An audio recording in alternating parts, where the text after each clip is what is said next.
The benefits of nitric oxide are many, and they focus mainly in the cardiovascular system, but this also impacts on other systems as well. Because nitric oxide can keep your blood vessels healthy by increasing blood flow, what happens is that the nitric oxide makes sure that all the organs in the body receive the normal amount of blood and therefore nutrients and oxygen that's required. In addition, nitric oxide can interfere with the blood clotting process, and so it can prevent unwanted blood clotting. You know, when people suffer from a heart attack, in many cases this is due to a blood clot that develops in the coronary arteries that feed blood to the heart. By the same mechanism, when a person gets a stroke, this is generally due to the development of a blood clot in the cerebral arteries that carry blood to the brain. And so you don't want this to occur normally. The only time you want a blood clot to occur is when you injure yourself, you get a cut, and you want a clot to form because that forms a plug and prevents the excessive loss of blood. But you don't want those blood clots to occur in a normal, within an artery in the brain or heart. So nitric oxide is something we make to prevent that unwanted clotting of blood. When nerves stimulate different parts of the body, they do so by releasing a chemical.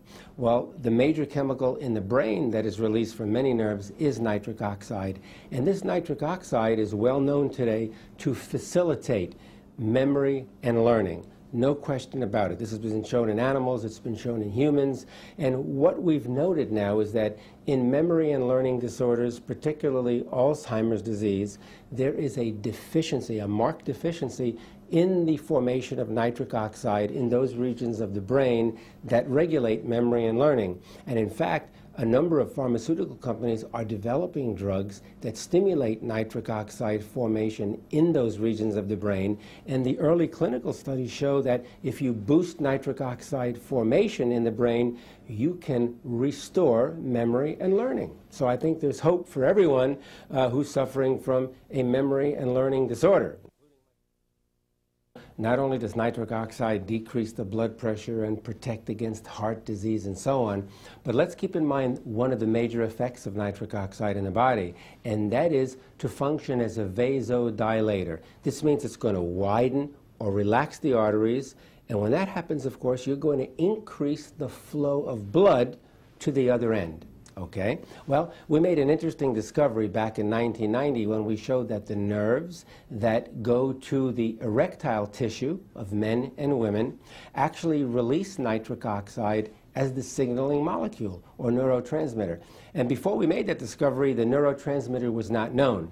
And if you don't know what the nerves are releasing to stimulate a function, it's almost impossible to develop rational drugs to treat a disease. And so once we showed that those nerves release nitric oxide, one of the pharmaceutical companies, of course, developed a big program to look at that and study that. They extended my research further, and voila, they came up with the drug Viagra, which is the first orally available drug that's useful in treating impotence or erectile dysfunction. And so the way Viagra works simply is to enhance or increase the actions of nitric oxide. Nitric oxide is a vasodilator, which means it's going to widen those blood vessels and lower the pressure within the blood vessels. And it doesn't lower blood pressure if the blood pressure is normal. And that's the beauty about the natural substances present in our body. The nitric oxide senses when the blood pressure is abnormally elevated. And then it steps in to reduce that blood pressure back down to the normal range, not below normal. And it's the most effective substance we have in the body, the most effective hormone to lower the blood pressure and keep it out of the high range.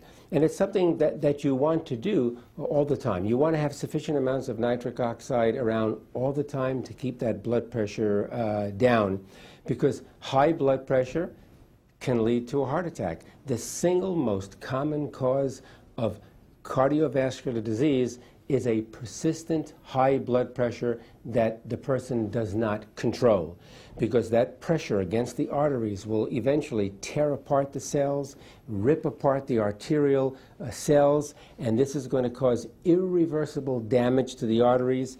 This will start the development of a plaque formation cholesterol buildup in the arteries. This will begin to precipitate blood clotting, which means you can get a blood clot in the heart, which can cause a heart attack. You can get a blood clot in the brain, which can cause a stroke. So nitric oxide is the body's natural way to prevent all of these things from happening.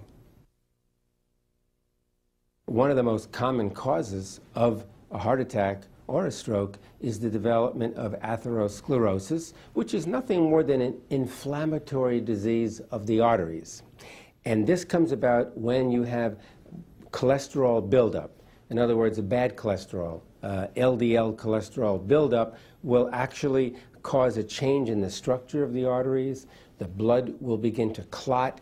There'll be all kinds of debris clinging to one another, and this constitutes the buildup of plaque in the arterial wall, which can obstruct blood flow, and worse yet, if those plaques become disrupted for any reason, they can travel to different parts of the body, and if they travel to the brain, you can have a stroke. If they travel to the heart, you can have a heart attack.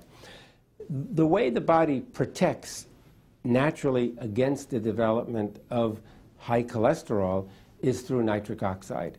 Nitric oxide functions to keep the balance of the various lipids in the arterial system. So it helps to maintain the good cholesterol and the bad cholesterol at healthy levels. Okay? And so some of your very famous drugs, and I think everybody's heard of the statin drugs. There are many different companies that make different kinds of statin drugs, and they're great in reducing your bad cholesterol. Anybody who has a cholesterol level of 250 or 300 or higher, after taking statins, sometimes that level could be reduced back into the 100 range.